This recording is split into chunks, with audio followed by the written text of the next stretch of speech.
So gulat malala ang iilang fans na talagang hindi makapaniwala sa naging performance ng Golden State Warriors sa Game 1 kontra Wolves mga kaibigan.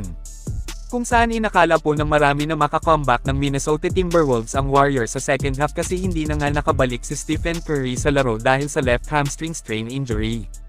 Ngunit napanatili lang naman ng Dubs ang lamang nila hanggang sa dulo kaya nakuha po nila ang panalo. Napansin natin na nanatiling kalmado lang si Steve Kerr at ng buong Warriors sa second half ng bakbakan. Kung saan agad nga siyang nakagawa ng magandang adjustment sa pagkawala ni Steph. Nahalata po natin ang game plan ng GSW sa second half na pass the ball to Buddy Hield. Halos lahat ng play ng gold-blooded sa second half mga kaibigan ay involved po si Hield. Ang mga ginagawa ni Steph sa mga laban nila ay pinatrabaho ni Kerr kay Buddy. Ito tingnan nyo hawak ni Gary ang bola tas ikot si Hield, nakaset na dito ng screen si Pat Spencer para malibre yung tira ni Hield pasok na pasok po yan.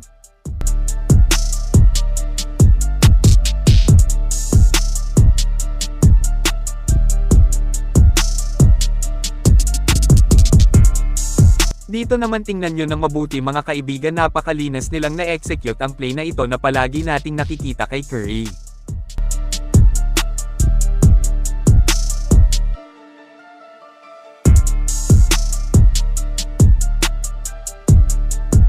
Umaapoy ang kamay ni Hield kaya nanghina ang buong Wolves sa kanya palaging nakakasagot ng puntos.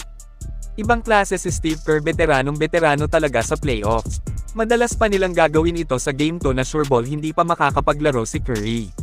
Kailangang maging agresibo ang lahat para manalo kahit walang Steph. Napansin ko nawawala ang Wolves sa bilis ng GSW, dinadaan nila sa bilis ang laban.